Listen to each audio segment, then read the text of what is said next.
I think we're just about ready to get started. Just waiting for everyone to join in.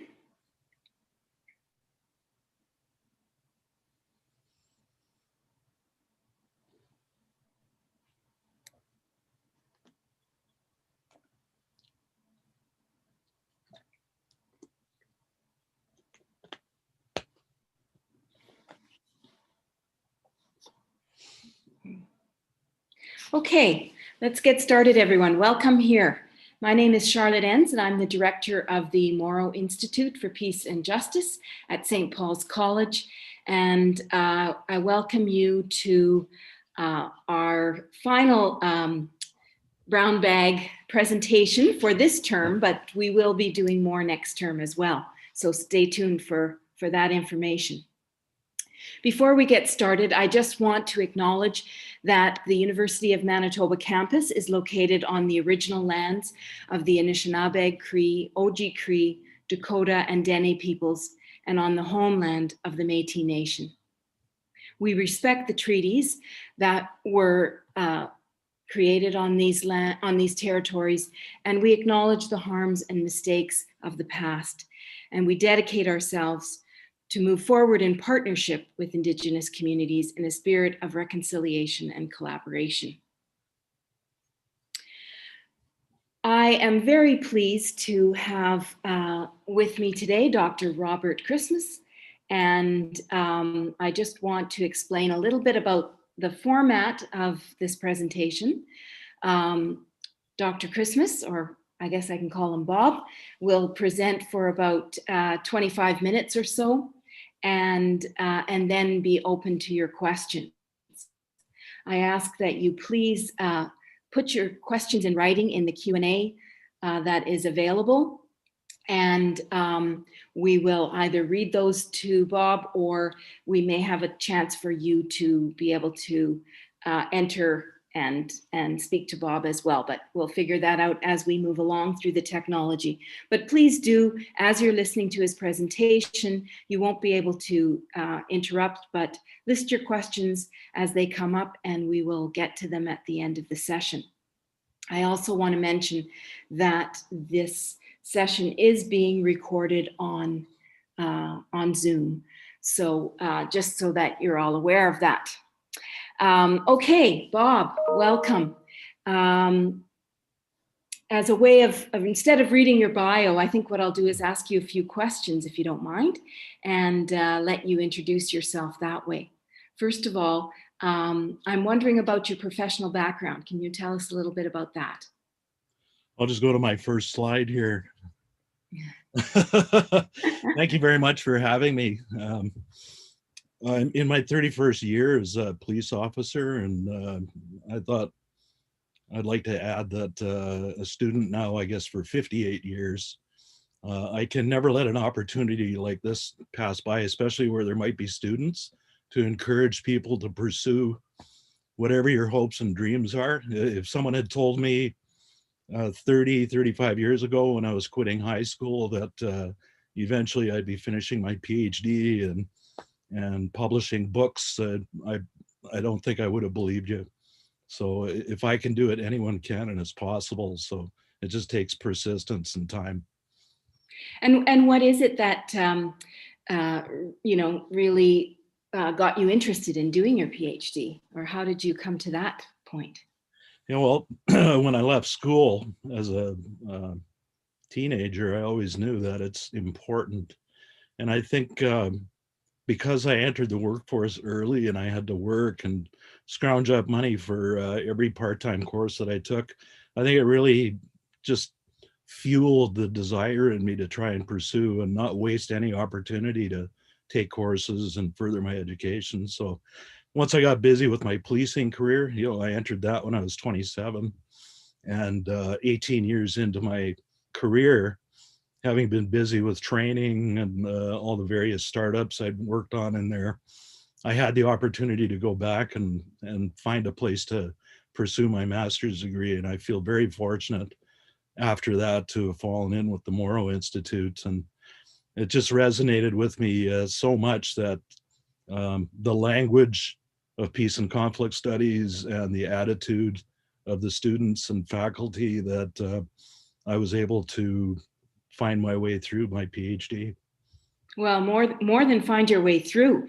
You are the recipient of the Distinguished Dissertation Award for the work that you did in your doctoral program. So congratulations on that.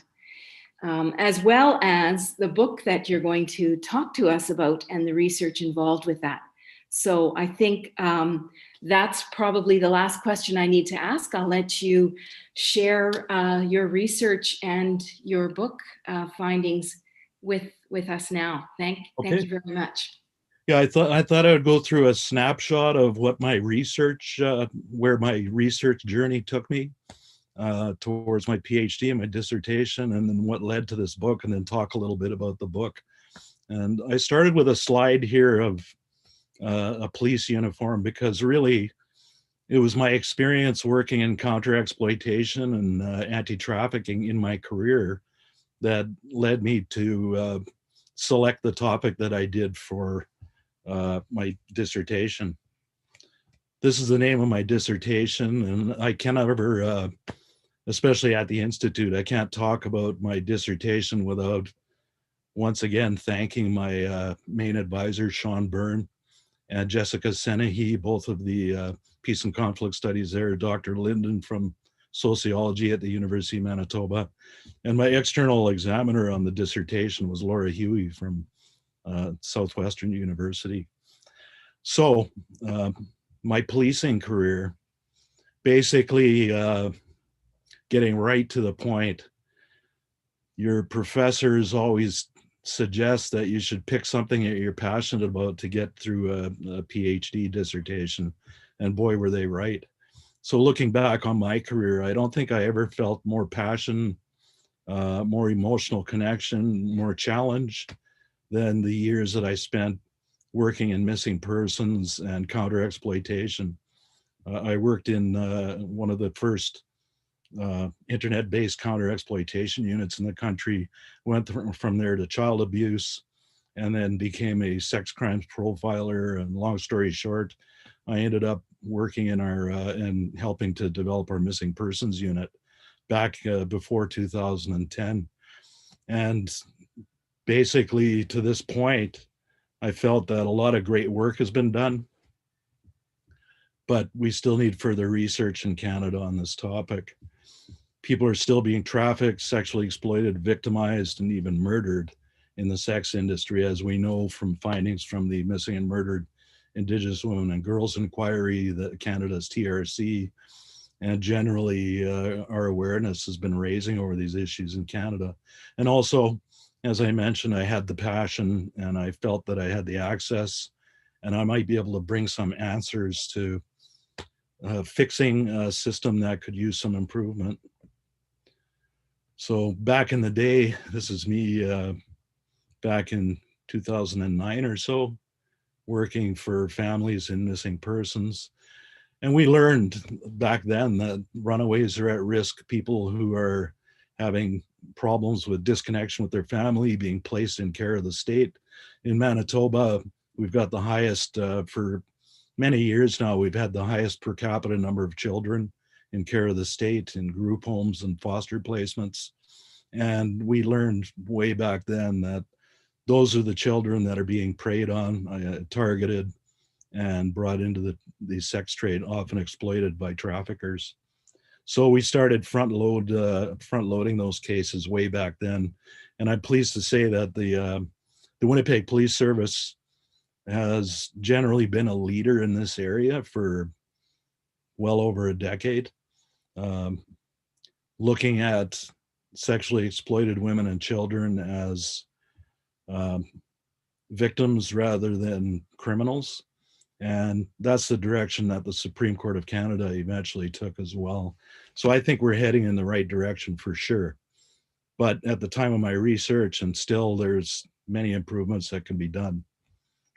So back then, the awareness was coming about the Highway of Tears in British Columbia and the Picton Pig Farm, where a serial murderer was identified. He was picking up people who were survivors of the sex industry in the East Vancouver and murdering them, knowing that probably nobody would look for them. And policing across Canada learned a great deal from that experience once that was all unfolded. But interestingly, one time I went to a seminar. It was a group of youths from BC, and they were raising awareness about the Highway of Tears. And they said something that really stuck with me through my research and right to this day. They said the Highway of Tears is also a metaphor. It threads through the rotted core of major cities all around North America, where people live in poverty, lacking opportunities and resilience to prevent themselves from being targeted and becoming victims of the sex industry. So that really stuck with me and really is a big theme in my research. This is me back in the 2009 walking with the grandmothers. You know, awareness about these issues has been growing in Canada and I think we've made great strides, but still we need a lot more work. The National Inquiry into Missing and Murdered Indigenous Women and Girls, I think, made some great findings that were consistent with findings I made in my research. What I did was I took a qualitative, semi-structured interview approach. A friend of mine did me a great favor in one of my PhD seminars and suggested, have you ever heard of a grounded approach? When I was trying to figure out how to do this research. And I had been taking courses on participatory action research, various research methods, and I had a huge complex plan all set up how I was going to do surveys and focus groups, and then participatory action research, and then follow-up feedback groups, and try and feed back into the system and make it better. And my professor, Dr. Senna, he took me aside one day and said, you know, this is actually pretty good, but do you ever want to finish this? And it kind of brought me to the realization that I better figure out a way that I can actually do this research. And I'm very glad that a colleague of mine mentioned the grounded approach, which is basically going in with an open mind, talking with people in the know and seeing what theories or findings can emerge from that. So turns out that's also a very fairly easy approach to defend in research defense and in a dissertation, because my answer to a lot of the questions is I'm not sure. I don't know what they're going to say. So that worked out very well. And I'm actually very happy with that approach because it allowed me to try and remain more open-minded and also to alleviate some of the concerns that people in places like the ethics board with the university had questions about how a police officer can do this kind of research. I always felt that people would be more open with me because of my background in policing. And I think that was proven true, but it's hard to get your head around when you're just looking at the theory. So I chose Manitoba rather than going sparse all across Canada. I went deep in this province and talked to all the key players. All regions have some unique demographics, politics, history, and culture. And so I should really point out that you have to be cautious in trying to generalize findings from research in one region. But I do have a lot of findings that I think are applicable across Canada. Also, I chose Manitoba because I was fully self-funded. I did this all on my own steam with no grants because I was working full-time the entire time that I did the research. But I did get some concessions in time at work and support. And I actually even was given an office by Manitoba Justice, and which sat between social services and the police and prosecutions. And it helped me a lot to just have a bit of time to work on these things.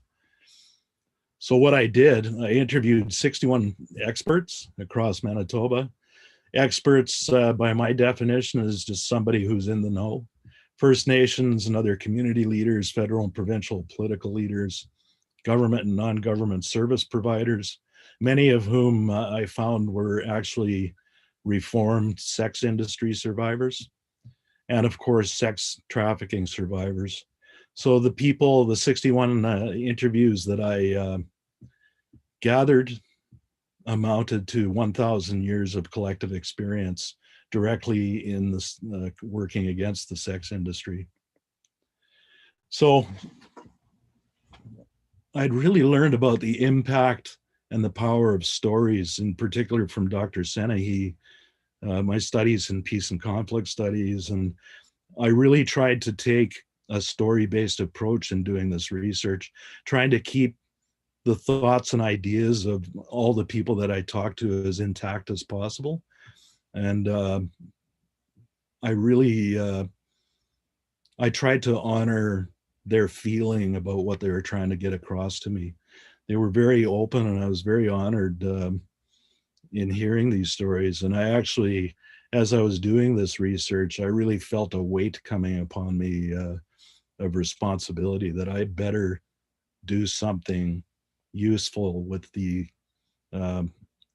this information, this personal, emotionally charged information that these people were trusting me with. And that's actually why I chose to write the book. But I'll give you, in the book, I started my thesis, my first good draft was 600 pages. So when Dr. Byrne asked me to cut off 200 pages when it started looking pretty good, I thought I was it felt like cutting off my right arm. And I had to boil it down even more into the book. But I started trying to honor the stories of all of these survivors and people that I talked with. I put a short story from a survivor at the very start of every chapter. So at the start of my chapter 3 on vulnerability and protection from sex industry predators, Ashley, one of my survivor interviews, and I've used pseudonyms to protect their identities, she said this: "I think the critical moment when I entered the sex trade was when I was 15. Like I'd been bullied in school. I was vulnerable. I felt a need to belong and feel accepted. I'd been going to community centers and spending time with friends. A couple of girls and myself met some guys there, and they introduced us to crack. We wanted more of that, and that's the point when I went to the streets." So that's a very small snippet of one girl's story. And here's another, the start of another girl's story. Mary, I named her as a pseudonym. "Me and my friends, we all came from poor backgrounds. We all lived in the North End. My mom had severe addictions issues, so a lot of times there wasn't the basic needs at home. So when I found out my friends were doing it, it just seemed to happen, I guess." So that's the gist of where I'd say the majority of these stories go. They're based in lack of opportunities to do other things, and just they were taken advantage of. So some of the findings of my research in the end: poverty, lack of opportunities. And I want to be very careful not to say that poverty leads to victimization, but I found that people living in impoverished circumstances more often than not lack opportunities, and they have higher vulnerability. There was almost 100% people that I talked to who had worked and who talked about people who they worked with, which is thousands of people who were involved in the sex industry. And they were consistent that pretty much 100% of them had some kind of childhood abuse, often sexually exploited as children. There's a rural-urban pipeline in Manitoba, and that exists in places across Canada. People come to high school age and there's no high school in their community. So then they're going into Thompson or Winnipeg for high school. A lot of these predators know that, and they're actually visiting the reserve or the urban community where people live and saying, "Hey, when you come to Winnipeg for high school next year, I'll be your friend." And we know where that can lead. I made a lot of findings about the intersectional challenges that people in the sex industry face. The point being that it's not just substance abuse, it's not just trauma, it's not just lack of opportunities and resilience, it's a complex onion with many layers that people have to deal with. You can't help people, and they can't work at dealing with their own trauma when they're in the midst of a bad substance abuse problem. That has to be taken care of, and then trauma. So it makes the system that supports them have to be quite flexible. It could be more flexible.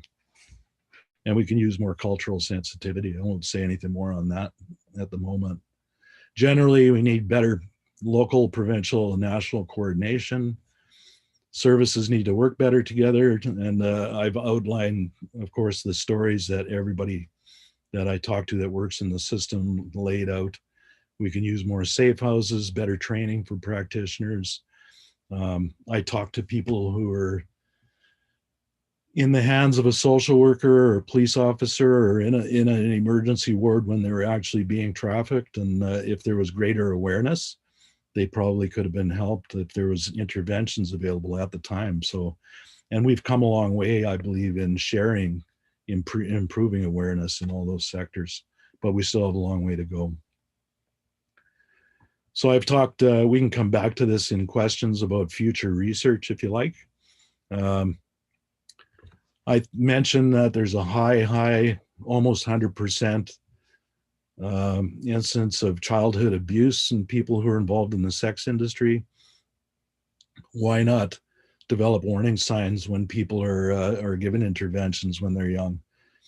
The laws, there's more research required on what works and what doesn't. Impacts of technology. Excuse me. A great deal of the sex industry is going online and has gone online, and it's very, very difficult to investigate. So how are we doing in that area?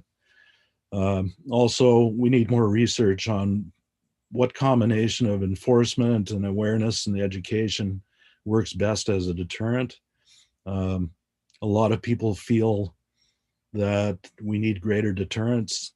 Other people feel that we need greater awareness and education, and there's got to be a sweet spot in there that we need more research on what exactly works.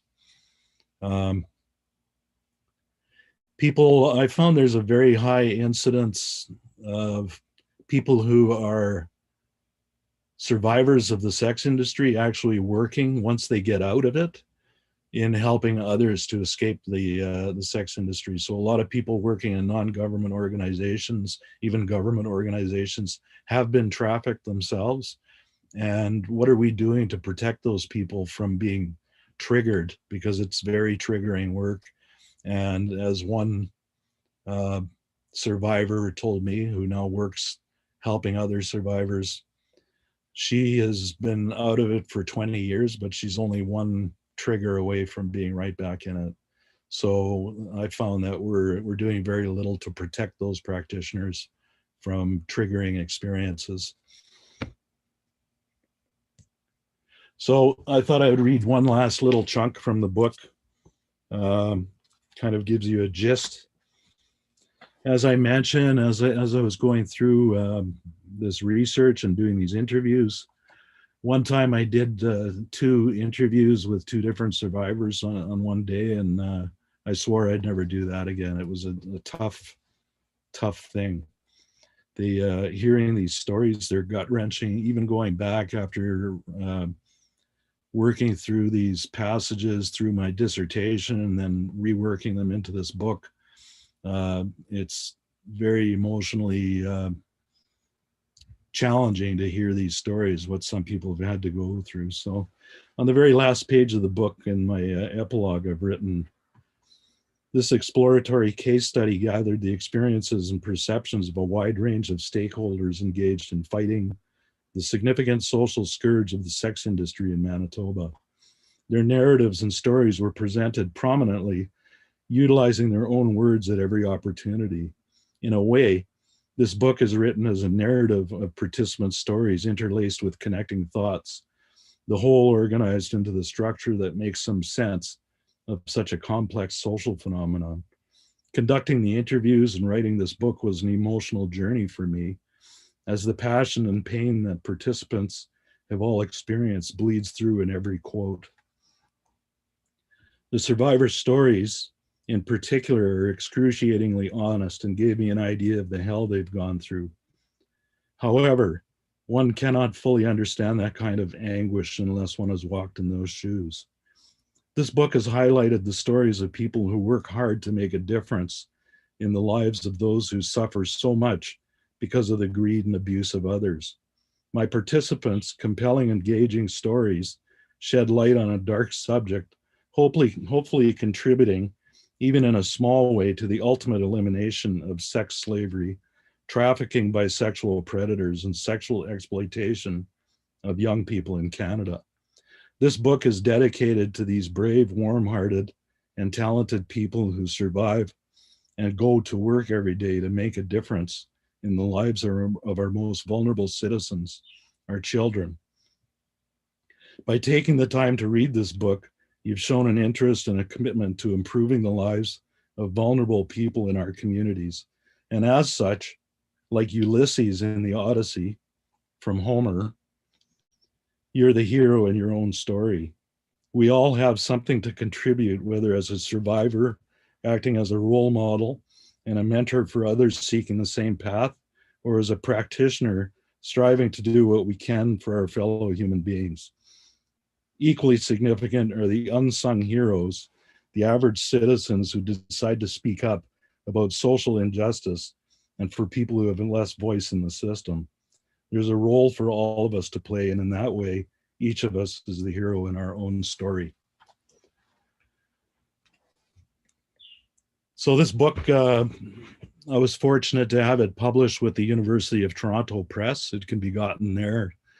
I was very pleased and honored that I got a note from my guy at McNally Robinson Books in Grant Park that there's a Bob Christmas shelf. They've got this book and also my book on Canadian policing in the 21st century that was published with McGill Queen's Press back in 2013. And I can't miss an opportunity to plug also the book that I'm very proud to have recently published, recently as in last month, with Dr. Laura Reimer, Our Shared Future, Windows into Canada's Reconciliation Journey. This is a collection by some of the great leaders all across Canada who are doing positive things in reconciliation. And we're quite proud of this work. And that leads to the current project that Dr. Reimer and I are working on, Hope, Dignity, and Human Rights, with the University of Manitoba Press. Thank you very much, and I'd be very happy to entertain any questions.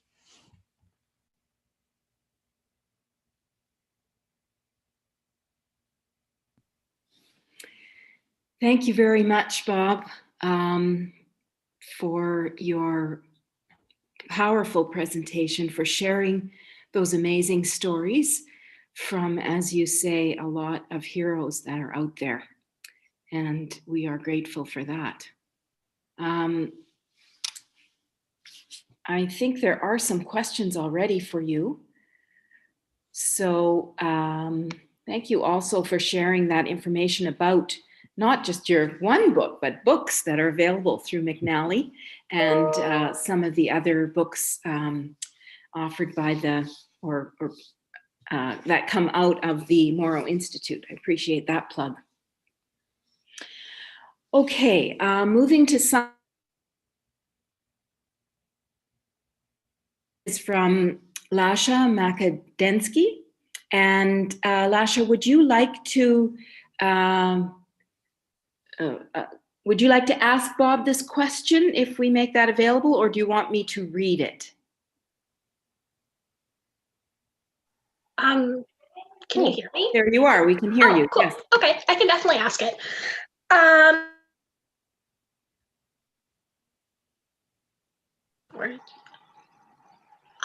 Okay.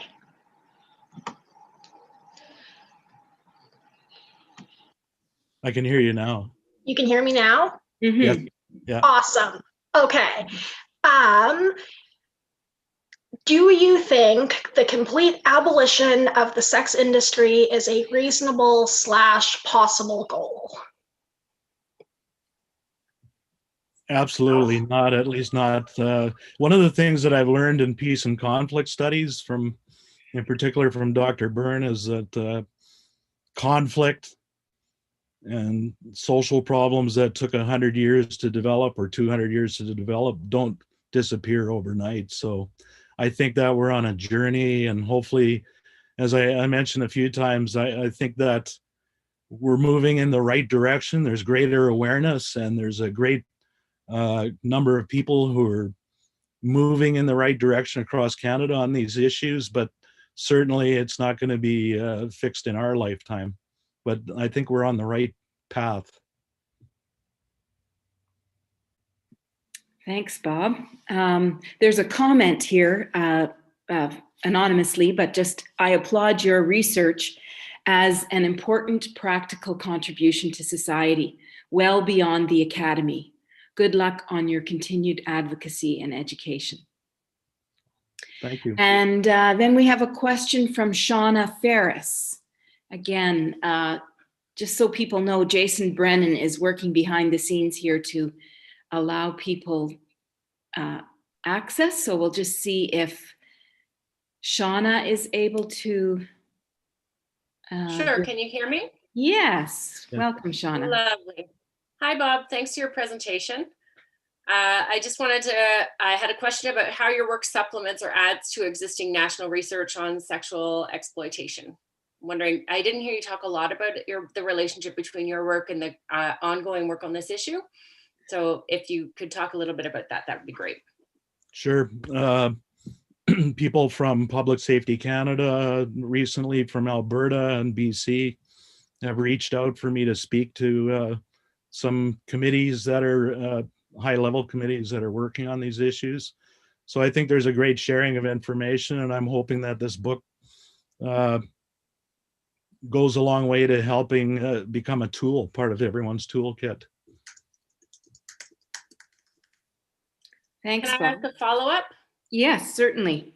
Yeah, I guess my point was rather that there has been research on sexual exploitation that's been done for years, and I'm just wondering how your work interacts with the existing body of research.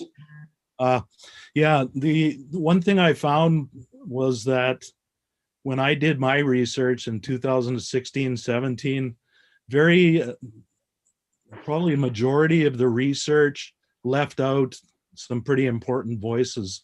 Previous research hadn't talked to people like police officers, who I happen to know many of them are very passionate and have dedicated their lives to this work. Prosecutors, lawmakers, people in government, of course, always the voice of the survivors and the people working right on the front line. The non-government organizations are the biggest voice, and some of them I felt could be amplified. And I've tried to really give voice to a lot of those people who previously, historically, have not been represented in the research. So I'm hoping that this work is unique in that way.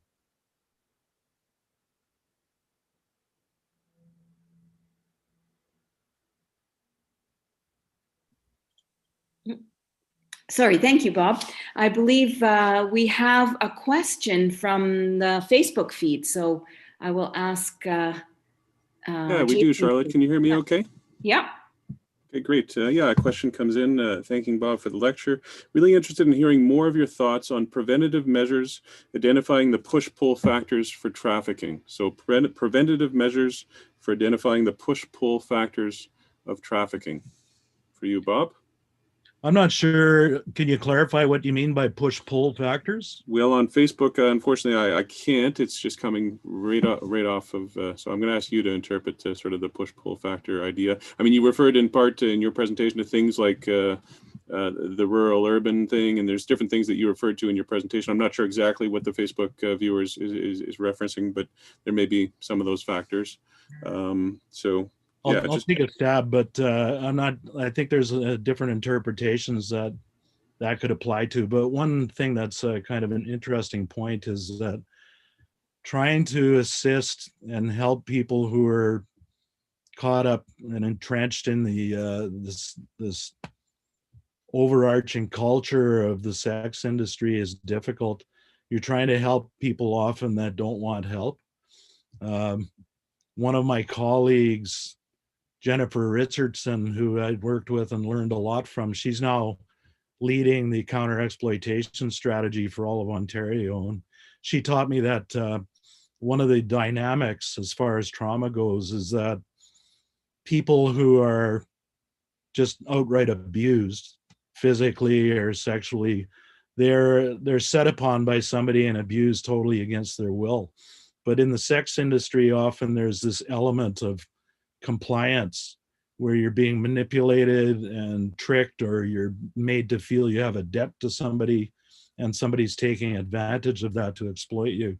So in that way, often you're trying to help somebody who's kind of pushing and pulling at the same time to try and get out there. And it's just it's a big dynamic that's a big challenge for anybody that's trying to leave the sex industry. And that's why in my research, I found that often it takes 7 or 8 different attempts. So people often fall back into it. They're only one trigger away, as I mentioned.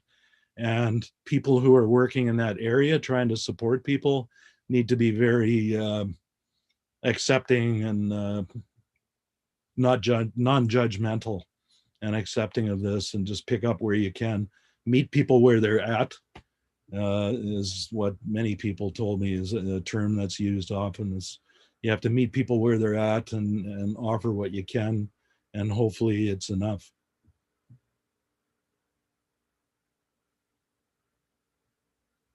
Great, thanks, Bob.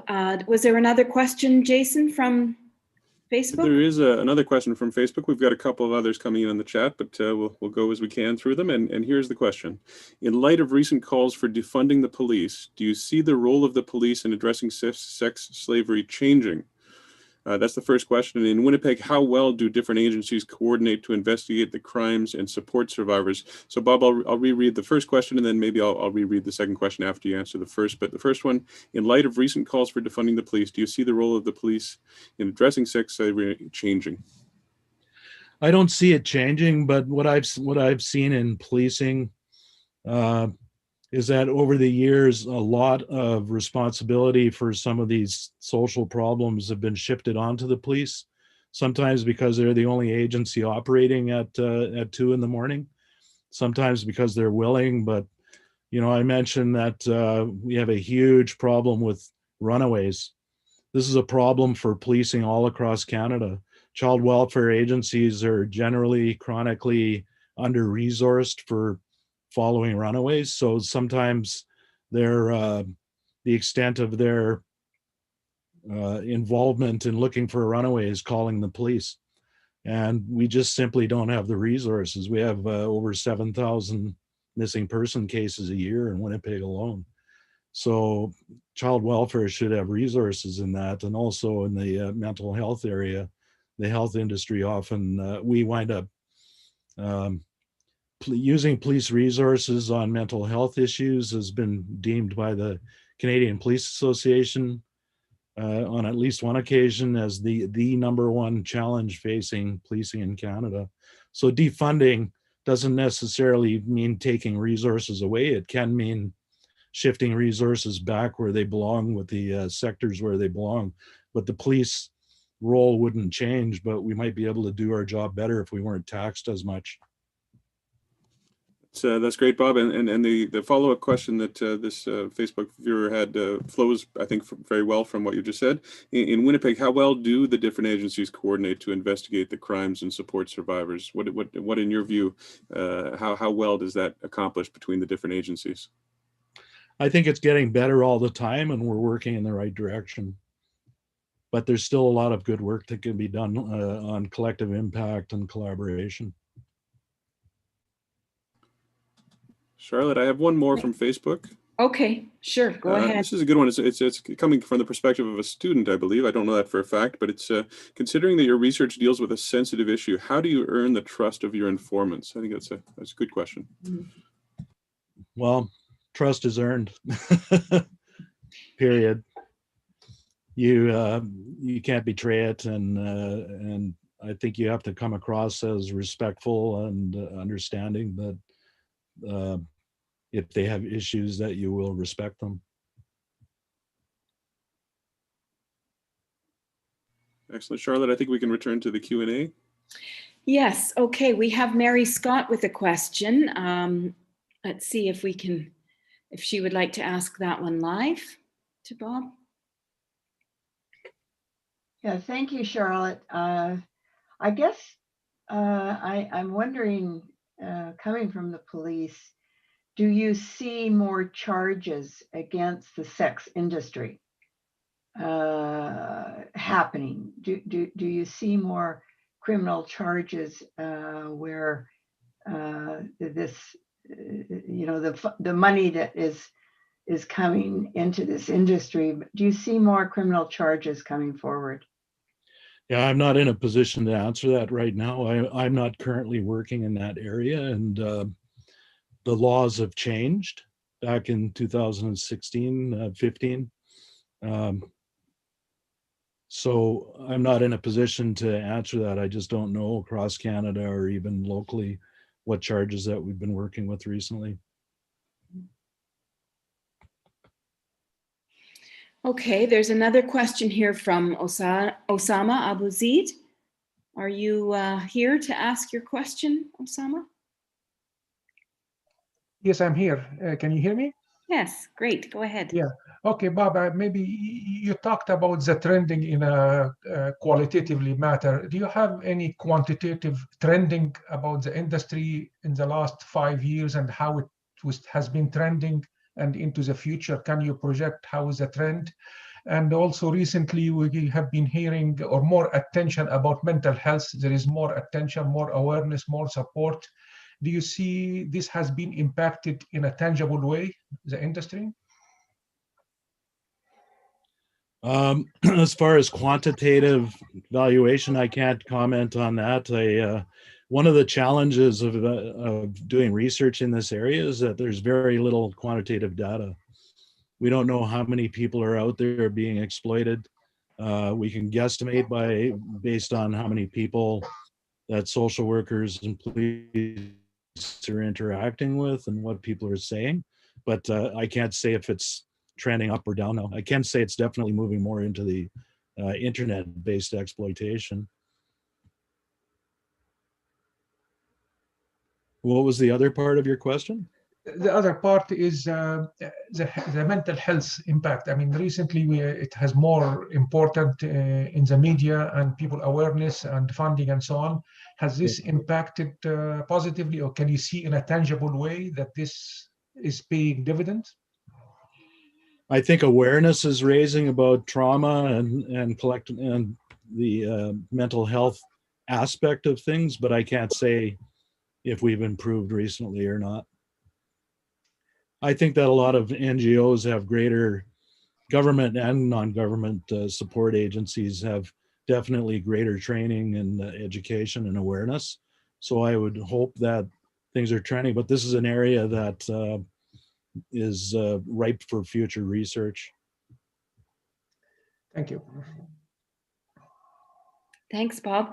I think we have another question from Shauna Ferris. If you can get her mic working, Jason. I think I'm unmuted. Can you hear me? Yes, we can hear you. Thanks, Shauna. Okay.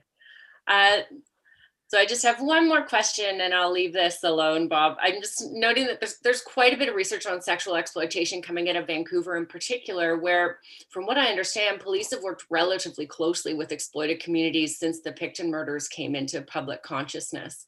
So around the time that Winnipeg was developing Project Devote, there were a number of different sort of relationships between police and exploited communities being developed. I'm just wondering if you've looked at some of the research from Pivot Legal Society, for example, or work by research teams directed by Dr. Cecilia Benoit or Dr. Kate Shannon, and whether or not there's a sort of intersection between your research and some of the work that they're doing on exploitation. I'm not familiar with their work, but Dr. Sue McIntyre's done a lot of work on the West Coast. And indeed. She gave an endorsement for my book here. It's on the back. Voices given to all in this truly collaborative community approach. This book provides valuable information about the issue of youth and the sex industry across Canada. So I think my findings are consistent with what people like Sue McIntyre are feeling and have learned over the years. As far as relationship with the community between police and the exploited community and people who are being trafficked, definitely it's improved all across Canada. For many years, they haven't been, across Canada, they've had strategies of not charging these people and viewing them more as people who are victims of organized crime rather than as criminals. And some of the people that I interviewed for this research are involved full-time and as police officers, purely in going out and building trusting relationships with people, with the hopes that they will have built the trust when that person is ready to come and seek some help and get some assistance to get out of it.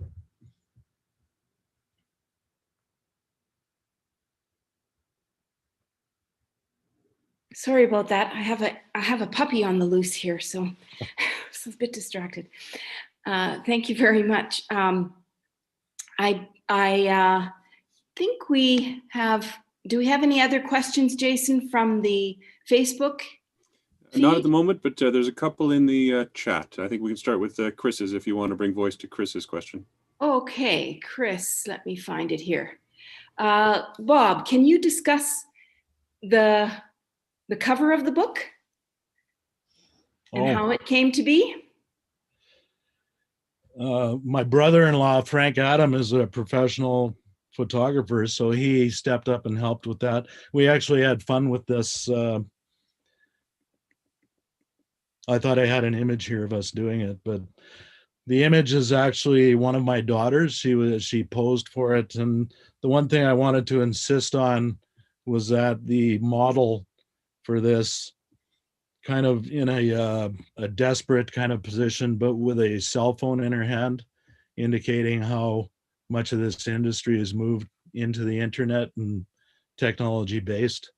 So the image, we took this picture actually in an alleyway down in Old Market Square in Winnipeg. Great, thank you. If there's no other questions. There's one other, Charlotte. If we can go okay. to the question from Anne, also in the chat, if you see it just under Chris's. Yeah, I'm sorry, I can't see it there. Okay, I'll be happy to. It says there's a question, but I don't see the question, sorry. Yeah, I can bring voice to it. Or Anne, would you like to join us, or would you like me to read the question?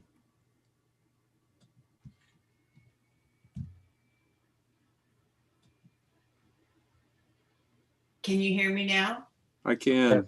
Okay. Hi, everybody. Hi, Bob.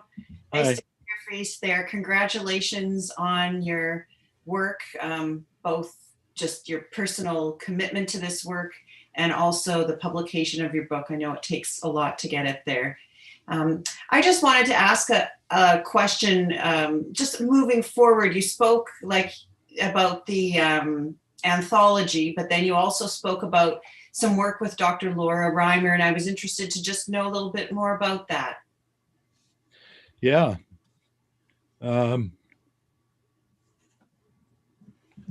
So we had found that we work well together and decided to pursue this book a couple of years ago. And we approached some people who we felt that what we could contribute was something about reconciliation in Canada that showcases the positive work that people have done in various areas. So Krista Yates, for instance, is a teacher who works with doing trauma-informed education with Indigenous people. And the gist of her work is that if you have to leave for a family emergency from a term in school, when you come back from whatever it is, often it's tragic life circumstances, stemming to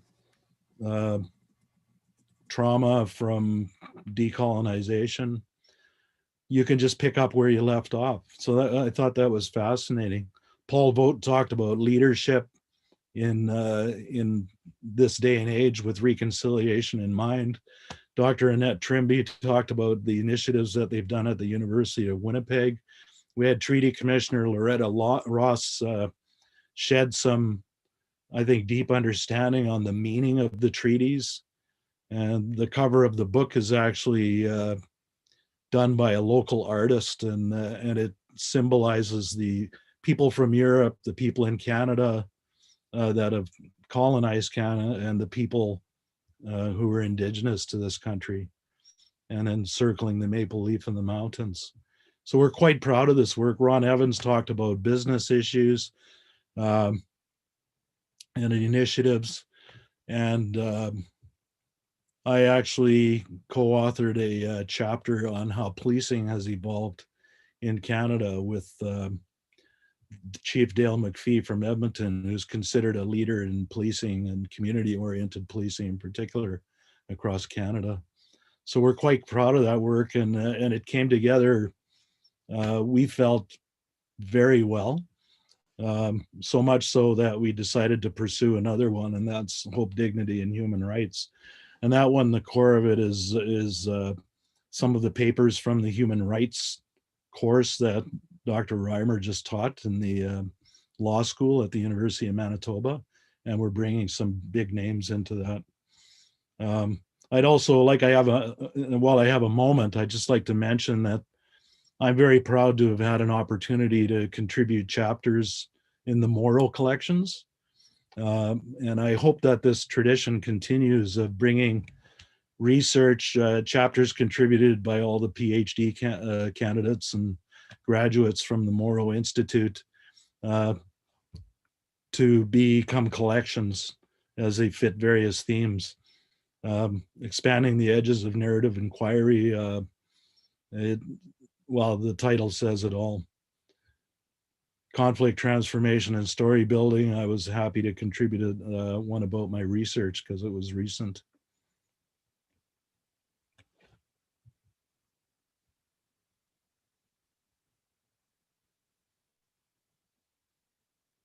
Thanks, Bob. And just to add to that promo, all those books are available in St. Paul's Library if anybody's interested, as well as purchasing them, obviously, in local places. I think we have time for one question that I still see on the Q&A here. This is from Jennifer Tesoro. Are you there and able to ask your question if we give you sound? Hi, can you hear me okay? Hi, Jennifer. Yes, welcome.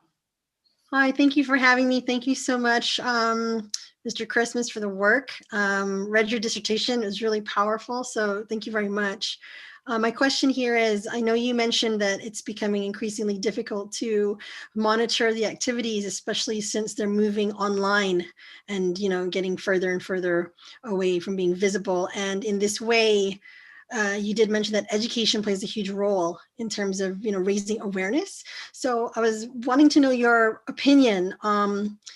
Could more attention be purposely redirected towards addressing the perpetrators or the main players or the people responsible, I guess, right? The main consumers of this particular structure?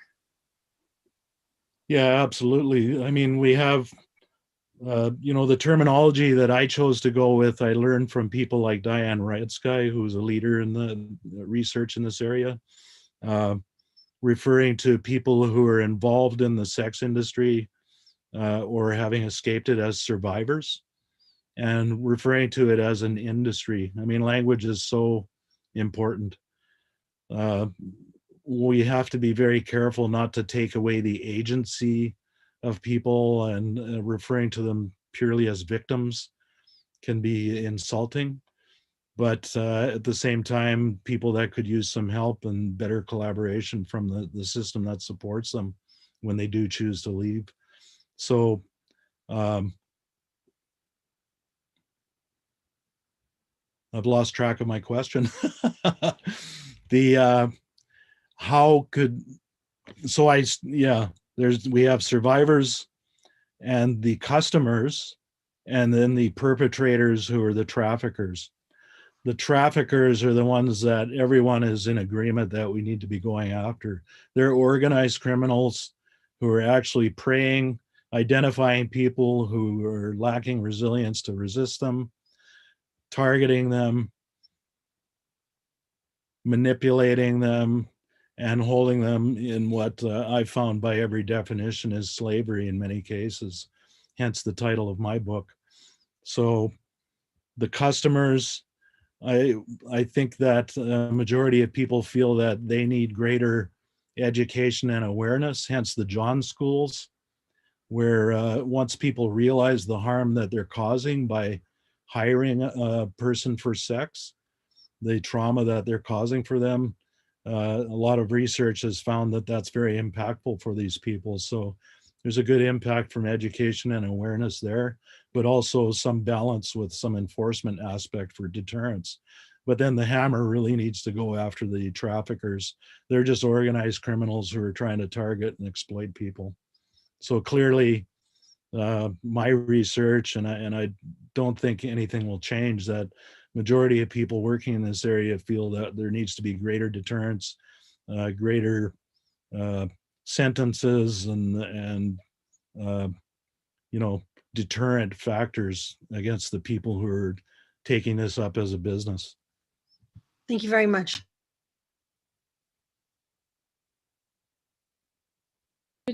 Yes, thank you everyone for your questions. I think we need to wrap things up at this point in time, but I appreciate that all the great questions for Dr. Chrismas today, and especially for you, Bob, being here and sharing your work and helping us to see what kinds of information, what kinds of stories are out there, and bringing awareness to all of us around some of these very important issues. Arlette, just Jason here. We might have a chance to get one more question in, and there is one coming, last question, perhaps. Oh, okay. Dr. Zathmary, if you'd like to bring voice to your question. Great. Yeah, thank you very, very much. Can you hear me? Yes, welcome. Thank you very much, Dr. Chrismas.